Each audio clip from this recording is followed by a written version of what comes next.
Welcome back, WNST, Towson, Baltimore, and Baltimore Positive. I'll tell you what, I finally shaved, and, I don't know whether I shave for my next guest here. We are keeping calm, we're staying local, we're always Baltimore Positive, and, I follow this guy on journeys around the world with Planet Fitness, and I have my Planet Fitness koozie up here on the set as well. Victor Brick's been my friend for, I guess, going on about 3 decades. I've been doing radio it'll be 30 years next year, and I've known of Brick Bodies and Lynn and Towson and around town and your children and basketball and sports and all of these things. Victor, I had you booked on for a segment to talk about your brother and his foundation and JW Brick and the events you do. We were probably going to talk about Wim Hof and jumping in the cold pool together and my week with Tony Robbins last year and all that. And we saw each other at the Fellowship of Christian Athletes event, and that turned out to be one of the last nights that I went out. I think the last time I shaved before this morning as well. How much the world's changed since I think I hugged you and Lynn, or maybe I elbowed you, but I know the COVID thing was going on at that point, but I am a hugger and a fist bumper and a handshaker with you all. Welcome in, man. The world's changed dramatically in the last month, and I don't think the last time we were getting together with Ed Reed, we could have predicted this a month ago, huh? Yeah, I don't think anybody could have predicted it. When I got into business, a guy once told me the way you want to run your business is that you could go out of business at any time. And unfortunately, I was a nonprofit business for the longest time and wasn't trying to be. But I eventually got to be where I had a pretty good-sized business, and I kind of felt, I don't have to run my business like I'm going to go out of business anymore. I just have to not do anything stupid, and we're set. Well, guess what? Never in my wildest dreams did I imagine that I would go from the 2 best months in the 35-year history of my company, Brick Bodies and Planet Fitness Growth Partners, to zero revenue in the twinkle of an eye. It's inconceivable, right? Like zero revenue is inconceivable, right? Inconceivable. But we are on a membership base. Everybody knows how health clubs work, and some clubs are still trying to bill people, but that's not us. And when we had to close, we had no source of revenue. Now, we have a small online revenue from Brick Bodies, but it's insignificant compared to what we're used to. And in Planet, it's zero. There's just no revenue whatsoever. Well, Victor, I've thought about you and Lynn a lot last couple of weeks because I've literally done nothing here except keeping calm, except for a haircut, and I'm growing my hair out like Mel Kiper here to honor him for the draft. I literally have no sports, right? Like, I remember you and I and Lynn having a conversation at the top of the bygone about a year ago, Preakness week, about what the future of sports was going to be, and the Orioles with a year left on the lease, and you've seen what's happened to the Ravens fan base, and now they've come back because of Lamar, and now the season's truncated. All I've done is talk to people about the city and business and all of my partners here, whether it's Amici's and Ruth's Chris, and places that we've all dined and places we've gone out here. Victor, it's stunning to walk through the inner harbor of Baltimore on a daily basis with a mask on again for the 3rd time after what my wife's been through twice, and I know what Lynn went through many years ago, and you've seen in your life many people with masks. It always sort of indicates caution. It always says, there's an illness, there's a virus. We've all had to learn about viruses here, and boy, the city, for what we were going through already with the election and with where the city was and what we're trying to do to resurrect the place, to have literally ducks swimming around looking for food right now and no one to feed them, it's quite a scene, and I don't know where the end of this is, but I worry the most for me as sports and baseball and football and things where people touch each other. But then I think about what your business is, which is coming together really in a fellowship of trying to encourage each other, which is what every gym ever has been, right? I went to the Holiday Spa 40 years ago. That's what it was, right? That we're all, the whole spirit of what you do is come on in, we're going to have a class. I'm going to inspire you, you're going to inspire me. I'm going to sweat with you, you're going to sweat with me. That and what the future of that looks like with this for your business and for clubs and for any business where people touch, which is pretty much every business at this point, I'm really concerned, and I know it's kept you up a little bit the last couple of weeks, and we're all looking for hope here and getting together. I know the one thing you're trying to do is get people online and say we have to stay in shape. Everything you were doing to come into our gyms, it's so important for all these people that are invested in you to make sure that they are staying in shape here.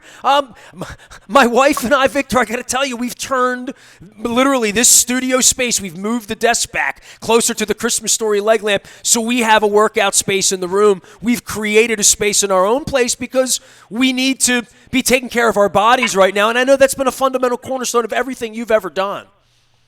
Well, we've always been advocates of movement, and I've always said to Lynn, it's funny, but I was a PE teacher and a basketball coach, and Lynn was a nurse, and we were going to just have this nice little life, and had our townhouse, and next thing you know, we got into fitness, and boom, things just kind of one thing led to another, and here we are sitting on 75 clubs around the world and about 600,000 members, and in a pretty big organization. So even back then, when we first started, I told Lynn, we were always, and that we started as an aerobic-only company, renting racquetball court space at the Green Spring Racquet Club. And I would stand outside. Tell me about that. You sort of brush that over. What year was that? I would print up flyers in as the recreation director and have my recreation kids from the playground. Dave Kreller, there's a couple of them out there. I don't know if they're listening, but Dave Kreller and Marty Taff ride around on bikes and stick these flyers. I'd sneak into the rec department, print off these flyers. They would give them to these 12-year-old kids. They'd ride around and put the flyers under doors and in mailboxes under windshield wipers. And we were renting racquetball court space at the Green Spring Racquet Club from Willie Hirschfeld, and Lynn was teaching 20 classes a week. 20 classes a week. That's about 4 classes a day, more than 4 classes a day. And we would actually be making $300 or $400 cash money a month. Cash money. I mean, you could fold it, smell it, put it in your pocket. You could hold it. On top of my recreation director income and on top of Lynn's nursing income, we thought we were set for life. But even back then, I said to Lynn, Lynn, we will always be in fitness. We just don't know which form. And it evolved from the aerobic-only business to a full-service club, to women's-only clubs and co-ed clubs, to Planet Fitness. And now we're evolving more into the online presence because of what's happening. But the point is that Lynn and I have always been into fitness and into movement, and we jokingly say for the health of it. As a matter of fact, we had a newsletter way back when I started in 1985, a newsletter we would distribute was called For the Health of It. And guess what? People are finding out more than ever how important health is.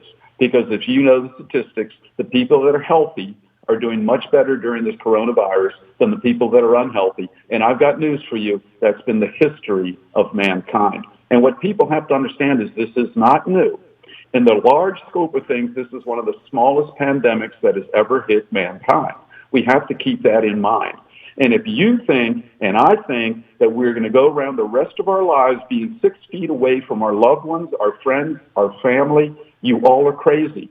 It's not going to happen. If you think we're going to go to the Raven Stadium and all sit on every other seat, if you think we're going to fly in an airplane, one person to a row, if you think we're going to allow 10 people at a time into a health club forever, I don't want any part of that world. I don't want to be a part of that world. It can't happen. And what's happening is, as man has evolved in terms of intelligence and technology, we have de-evolved physically. And we are not able to handle things as we used to in the past. And we are more susceptible to these things. And our best defense against them is not an antidote every time one of these things comes out. It's to be healthy. It's to be mentally sound so that we can withstand the storms that come. And it's to be physically active so that our body, and to expose ourselves to a lot of the things that Wim Hof talks about, not to bundle up every winter and walk around complaining how cold it is when it's 50 degrees, and not to air condition every dwelling when it gets above 72 degrees.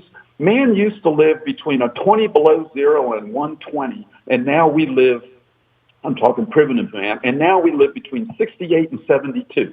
If it's colder than 68, we heat it. If it's higher than 72, we air condition it. And if you notice, in sub-Saharan Africa, the least number of coronavirus cases. And I'm convinced that a lot of that's because these people are more readily available because of the modern conveniences than the first world, of the developed world, to handle these things. You notice there's not as much. Who should be most susceptible in this country to illness, disease, and pandemics? People that don't have a place to live, that are living out in the elements at all times, that don't have access to medical services, of course. The homeless. Have you been reading of this thing sweeping through these homeless villages and 25 people in a homeless community under the bridge in Seattle? No, it's the nursing homes. It's the people with preconditions. And of course, some of them couldn't help their conditions, but a lot of people haven't taken care of themselves. And now, unfortunately, they're more susceptible to these types of things. I am what you call a realistic optimist. And a realistic optimist knows how tough things can get, knows what could be around the corner, but also truly believes they're going to get out of it. And I know the second wave could be worse than the first. And if we aren't ready for that second wave, is anybody on this call willing to go through this again in 6 months to a year? Anybody? It's just, we have to start as a society, placing health as a priority and not as a, quote, unessential business. They're allowing the pool company to come clean my pool, and they're not allowing health clubs to help get people in shape. What is wrong with that picture? And we can't, quote, close the barn door after the cows have all gone, or whatever it is. Hell, I wasn't a farmer. But we can't start getting in shape and start working on ourselves and start making fitness a priority, and not just fitness, wellness, health, and well-being after these types of things present themselves. So as you can tell, I'm more passionate about what I do and the importance of health and fitness and well-being than ever, because this is sadly bringing it to the forefront.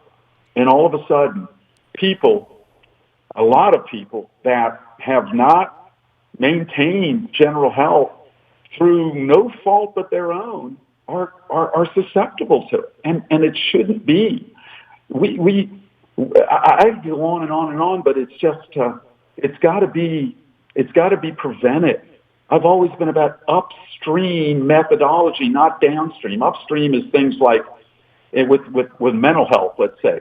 Upstream is, and I have a foundation for my brother John, the John W. Brick Mental Health Foundation. And that was the original reason you were supposed to get together, remember? April 26th, right? Our motto is exercise your mental health, because we believe that if you are in a holistic lifestyle of eating well and exercising and support systems and positive affirmation and these types of things, not just exercise, not just lifting weights and running on a treadmill and joining Planet Fitness, a total wellness program, you will be less likely to experience these forms of mental illness, such as depression and anxiety and these things that eventually could develop into much worse cases. Now, my brother was schizophrenic. The holistic methods would not prevent him from having schizophrenia, but it might have helped him control it better than he did, and certainly might have reduced his dependency on medication, albeit not necessarily eliminate it. So I'm not saying that just because we exercise and we're healthy and we do everything the right way that we won't be also at risk for things like the coronavirus, but certainly as a society, much less than we are. And I will tell you that I don't know the answers, but I do not want to live in a world where I cannot hug somebody because I'm afraid they're going to make me sick. that's pretty sad. Yeah, it's where we are right now. Victor Brick joining us here, of course, from Brick Bodies and Planet Fitness. He's a CEO.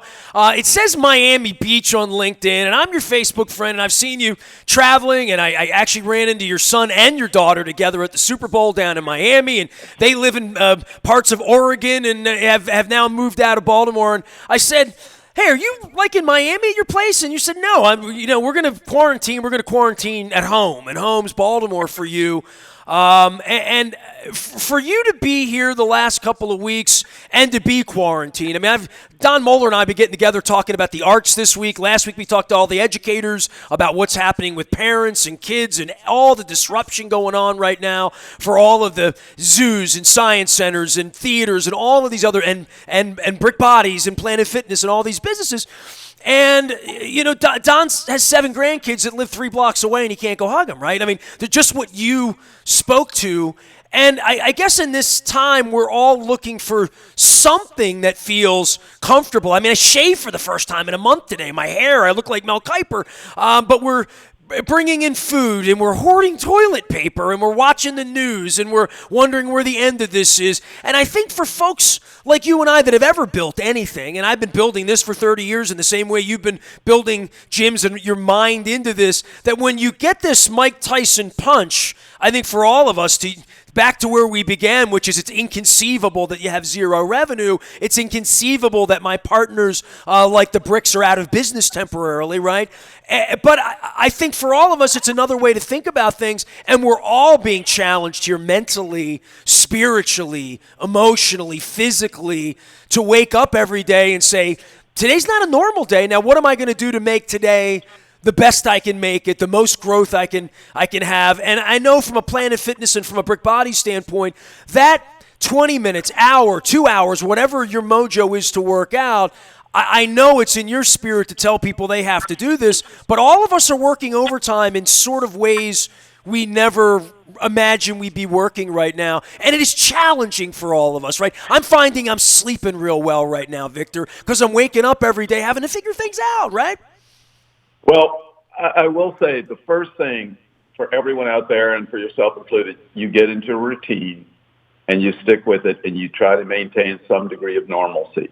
I am getting up every day. I'm taking my cold Wim Hof shower. I am shaving. I am grooming. I am dressing as if I'm going to work. I work I do my meditation in the morning. I do my Wim Hof breathing in the morning. I work pretty much. I keep normal working hours. I don't let people bother me after working hours. My staff knows that just like during the normal, normal activities, previous activities, I didn't like to be interrupted after 6 or 7. So try to get on a schedule.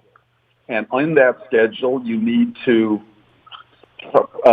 pencil in and stick to some type of exercise, movement program, if it's nothing more. And when I say nothing more, it's very effective, walking outside and experiencing nature, but get into a schedule. The second thing I will say is do not avoid negativity whenever you can. And that includes the news. It includes naysayers and negative people.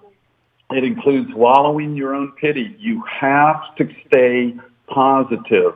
Your mental attitude will determine your altitude.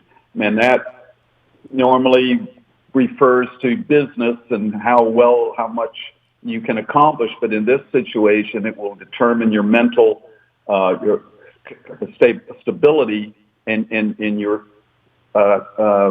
frame of mind. So I hardly watch the news. I go online so I can read things, and most news is editorial. Give me Walter Cronkite that reported the news instead of today's newscasters that lead the interviewee, and that basically are all editorial and not news. You do not need to know how many people died in New York every day. You don't need to know that. And I would strongly recommend to avoid negativity at all costs. You must as I say jokingly, I'm a big Inspector Clouseau fan. You must keep up the courage, as in the resistance. Clouseau would always say you had to keep up the courage. You have to keep up your courage. You must be strong. You must be courageous. You have many people depending on you, whether you realize it or not, and you must be strong for them as well as yourself. I've got 1,000 people that look to me for leadership. I cannot fail them. I cannot be weak. I cannot wallow in my pity. I cannot get caught up in negativity. I cannot start pointing fingers about who's to blame. Who the hell cares who's to blame right now? Who is to blame for the bombing of Pearl Harbor? A lot of people. But it wasn't time to start blaming people for the bombing of Pearl Harbor. It was time to unite together and win a world war. It's time to unite together and win a pandemic war that could be more devastating than World War II if we let it. And a lot of it starts in the head. I truly believe, and I've always been wanted to be known for some famous sayings, and I got a couple. And I'll give you one. You got to put these up on your LinkedIn, Victor. There's one that's totally unrelated. And I say, you can only make a first impression once, but the last impression is the lasting one. Now think about that. The last impression is always more important than the first. Some people thought I was a jerk when they met me, and hopefully after they got to know me, they think he's a nice guy. But anyway, the one I want to be known for here is that the thing that will fill the gap between the known and the unknown is fear, if you let it. The known, we're locked up, we're all on house arrest. Guys and ladies, we're all on house arrest. The unknown, when's it going to end? What's it going to be like when it's over? How am I going to make it? That's the fear will fill that gap if you let it. You fill that gap with positive affirmation, with positive thoughts, with a plan, with contacts to your friends, and with a regular schedule that maintains some degree of normalcy. Be committed to come out of the 6 or 8 week or 12 week or whatever it is quarantine in better physical shape than when you went in better mental health than when you went in. Learn a foreign language online. Learn how to do shorthand. Read those books you wanted to read. Whatever it is. But to do it, you've got to schedule your time. You've got to set priorities. You've got to have goals. All those things in all those self-help books. Now is the time to apply it, because there has never been a more important time in your life and in the life of this country as a whole for us to do that. We all have to start accentuating the positive, truly believing we will come out of this, as we have many, many times. And there is, you look at history, and usually there's a one side against the other, and parts of the country that aren't affected. A la the Civil War, phenomenal. I mean, there's probably the seminal event in the history of the United States, but there are parts of the country that were hardly affected, and you had one side against the other. This is one of those cases one of the very few cases in history, world history, where the whole world is experiencing the same thing. And everybody, quite frankly, technically, is on the same side. However, it is not the only time. The Spanish flu, after World War I, the Spanish flu killed more people than World War I and World War II combined. More American soldiers after World War I came home and died of the Spanish flu than died in combat. So the point is, we have been through this as a country and experienced this as a country. The Spanish flu was the years 1918 to 1919. Now, you know your history. Both of my parents were born on the back end of that. Both my parents were born in 1919.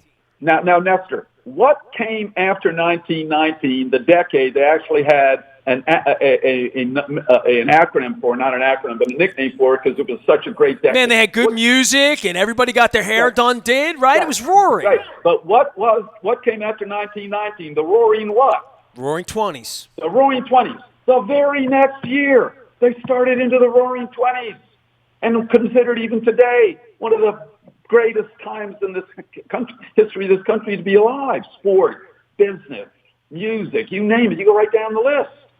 And so my point is, we will come out of this. We will be stronger than ever. There is always, the sun does rise, but we've got to keep positive now, and we've got to try to maintain as much a sense of normalcy in our lives, and we've got to stop talking about this is the new norm. Because if it is, I'm telling you, I don't want any parts of it. I'm going down to Miami. You're never going to see me, and I'll just hang out on the beach and be one of those old guys in that straw hat. Who the hell is that? Oh, that's Victor Brick. He used to be a businessman. And I mean it. I don't want any parts of this. If you're going to tell me that everybody that comes into my club has to wear a mask and has to stay 6 feet apart, I don't want any parts of it.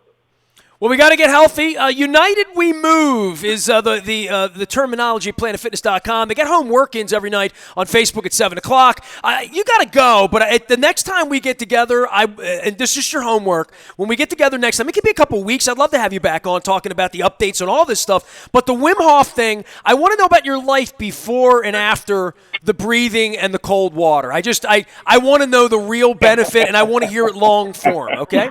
You got it. Nestor, like yourself, I could talk forever, and I appreciate having you on. I always love it. We always have great conversations, whether it be on the air or just running into each other at the Preakness. We always have to catch up next time Lynn will be on. She's doing some things with United We Move, with Planet Fitness. You know what? I'll call Lynn next week. We'll have Lynn next week, and I'll ask her to explain to me, because she's a Wim Hofer too, right? Every morning, right? She's a Wim Hofer, as for sure, and she's the one that's really helping to drive this online presence that Planet Fitness has, because we've got 15 million members. 15 million members belong to Planet Fitness, and they're all sitting at home. So we're trying to reach them, but because it is online, anybody can access it. Okay. Well, so everybody's more than welcome to participate in the United We Move online live classes. I believe they're 7 o'clock every day. 7 p.m. 7 p.m. every day, but then, of course, you can get them on, I think, they're available taped as well after, and it's a great program, free. Everybody should log on there and like I said, schedule things like that. Put it in your schedule, and 7 o'clock or whatever it is that you're going to do, and whoever you're going to watch, or do it yourself. You don't have to always rely on others. Take responsibility. What we really want you to do, what Lynn and I would like the United States, the people of the world to do. Take responsibility for your own health and well-being. Do not abdicate your health and well-being to others. Become a student of your health and well-being. Become a student of the human body and how it works. Challenge everything. Do your research with Google, with being online services now. You could get a doctorate in health and well-being just by reading the articles online. And so start to really take control of your health and well-being, and do not rely on anybody else to keep you healthy. Victor, it's always great to catch up with you. A fist bump from 6 feet away for you and for Lynn. We'll grab her. We'll talk more about Wim Hof and all the things going on at Brick Bodies as well as Planet Fitness. Victor Brick, the CEO and owner at Planet Fitness here, and PF Growth Partners as well, and Brick Bodies and Lynn Brick, and all the years beginning. 1985 is when it began there, so we'll get Victor back on again soon. We're shut in, but we're getting out, and we're talking about the arts all week long, and also bringing in some of our partners. And I got my PF, my water bottle here that my wife uses working out, and we've made a workout studio in here in our space as well. You can find me out on Facebook and Twitter and LinkedIn and Snapchat. I actually shave, so I don't look like a grizzly bear anymore. Nasty at WNST.net, the buy at Toyota.com Audio Vault. We're merging the WNST stuff we're doing with the Baltimore Positive stuff we're doing, our morning newspaper. And, of course, the Ravens look like they're going to draft as well in a couple of weeks. So Eric DeCosta and all that stuff will be available in the BuyAToyota.com Audio Vault. I am Nestor. We are WNST.net. We keep calm. We stay local. And we are always Baltimore Positive.